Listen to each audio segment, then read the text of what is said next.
Една изборна единица поминува ни собраниските комисии, но консензус за сега нема. Партиите на албанците се против, а СДСМ бара целосно усогласено со сите партии. Ова најдено обвинување од опозицијата дека иако во својата програма им го ветуваа ова на помалите партии, социјалдемократите преку коалициониот пазар со ДУИ го саботираат предлог законот.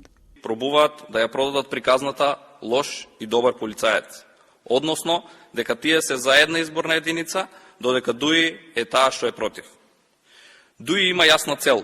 Овој процес воопшто да не почне, со што процедурата во собранието би била блокирана. А СДСМ, знаејќи го тоа, повикува на консензус од сите партии, иако знае дека тоа е невозможно.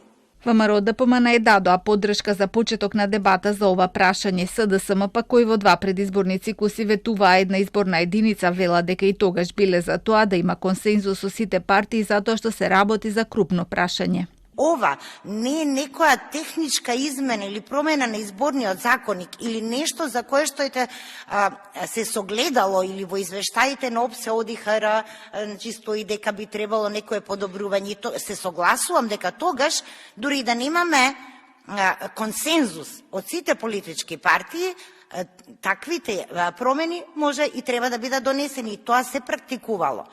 Но за ваква промена, значи, тврдевме и тврдиме дека е потребно поширок консензус да имаме. Помалите партии бараат една изборна единица наместо досегашните 6, затоа што сметаат дека така нема да им се губат гласовите што ги добиваат на државно ниво и ќе им се зголемат шансите да влезат во парламентот самостојно без да коалицираат со поголемите.